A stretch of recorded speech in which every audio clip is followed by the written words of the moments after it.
I have the capacity to move this country forward because things are wrong. Things are wrong. You don't need people who you don't know where they stand. You know where I stand in anything.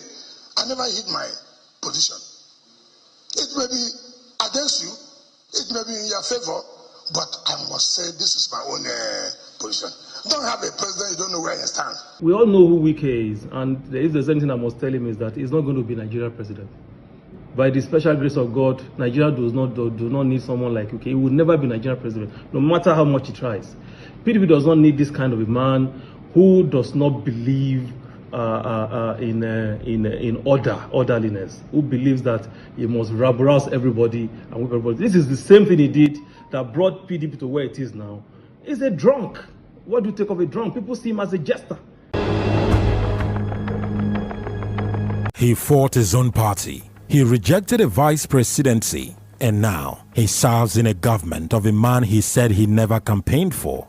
Nyesom Wike isn't just a politician. He is a storm, a kingmaker in River States, a rebel in the PDP, and maybe, just maybe, a silent contender for Nigerians' highest seats. In a game of loyalty and betrayal, power and ambition, one question looms large. Will Wike run against President Tinubu in 2027? This is not just politics. This is a war for the future. And the story is just unfolding.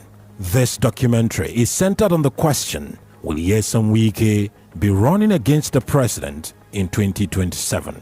Or will he support the candidates of the PDP come 2027 election?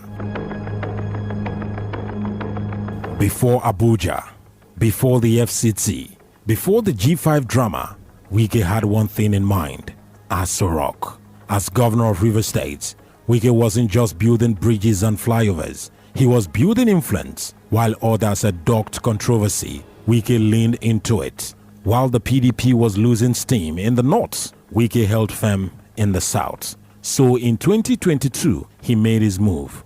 He declared for president under the People's Democratic Party, loud, confident, and unapologetic. I want to become Nigerian president because, one, we're in problems. And I want to offer myself to the people of this country to solve such problems. Because I do know, as a man who loves this country, as a man who's committed for the development of this country, you can't be standing aloof. See your country sliding the way it's sliding. And then you just sit back to say, look, there's nothing that can be done.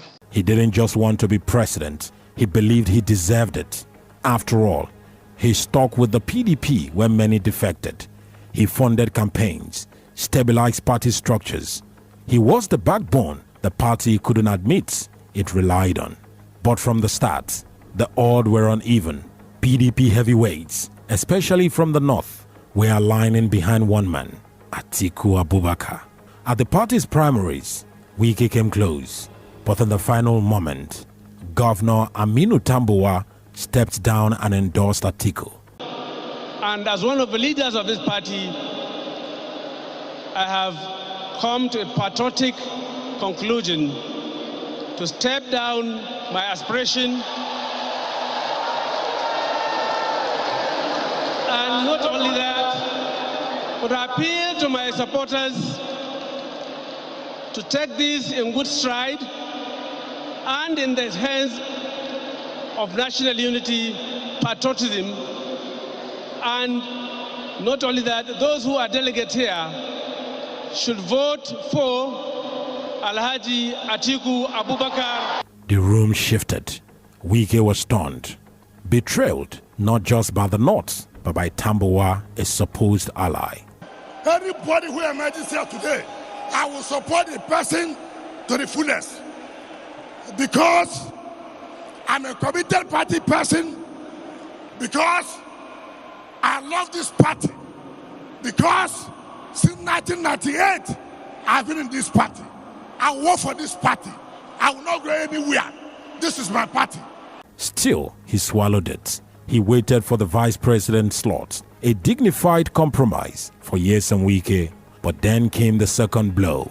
Atiku Abubakar picked Ifeanyi Okowa as his running mate.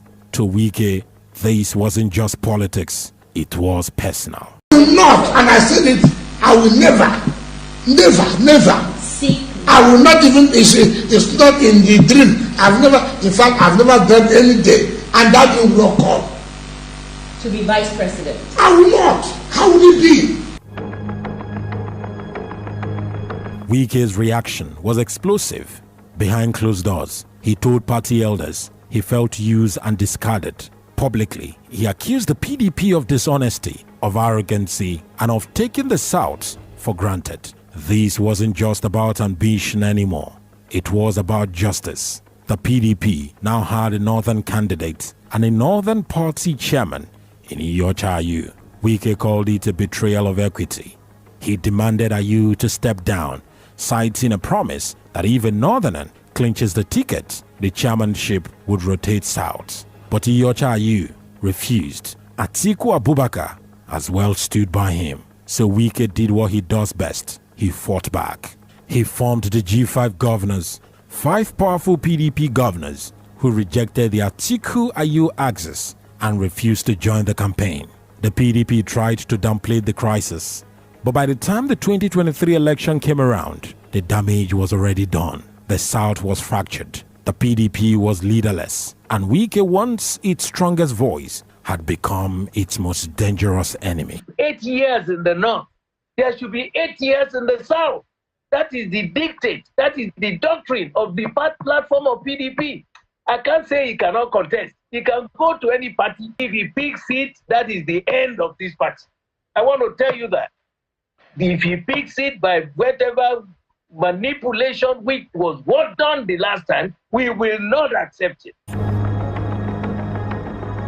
After the election, the unthinkable happened.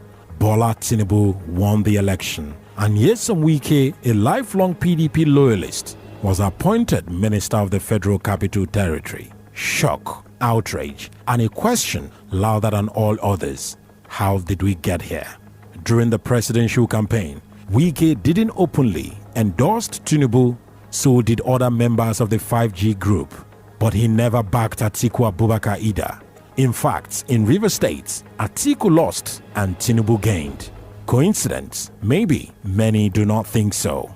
As FC team minister, Wike hits the ground running. Demolitions, reforms, massive projects. It was vintage Wike, aggressive and efficient. All those people who are distorting the master plan of Abuja, too bad. If you know you have built where you're not supposed to build, it will go down. Be a minister of anywhere, be an ambassador.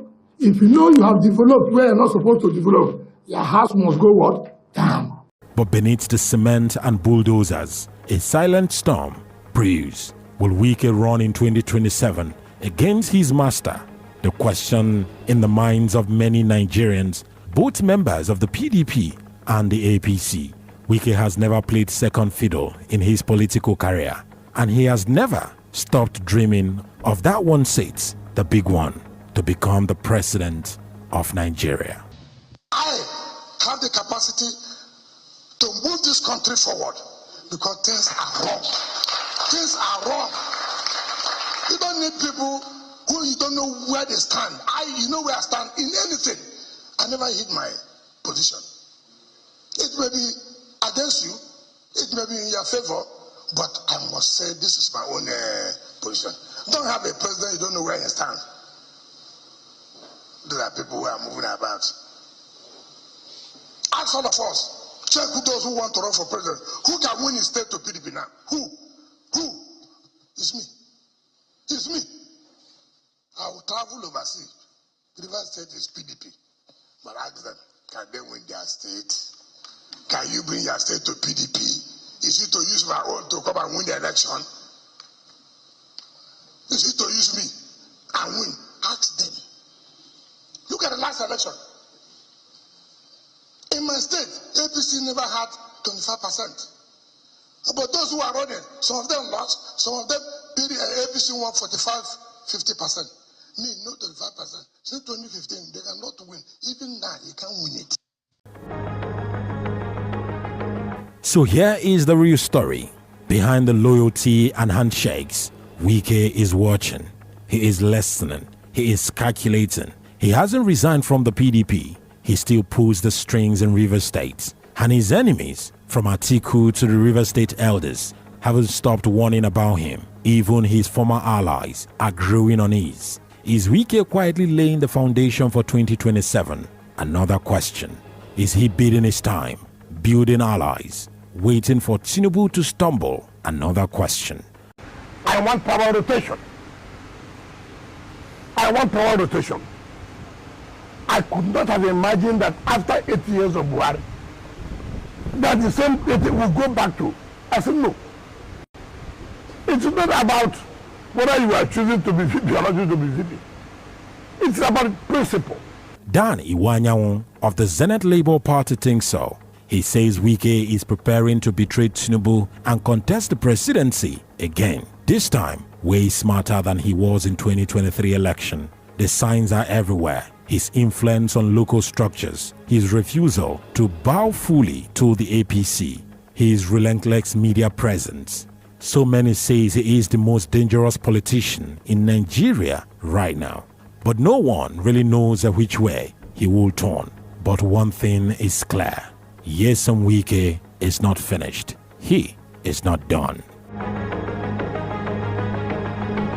Ambition, they say, never dies. In 2022, Wike said, "I will never be anybody's vice. I came to run for president, nothing more." He didn't get it, but he never let go. His war with the PDP fractured the party. His alliance with Tinubu shook the South, and his fight in River State now challenges his legacy. But above all, his ambition remains. He is not just a builder of roads, he is a builder of battles. A man who defends loyalty on his own terms.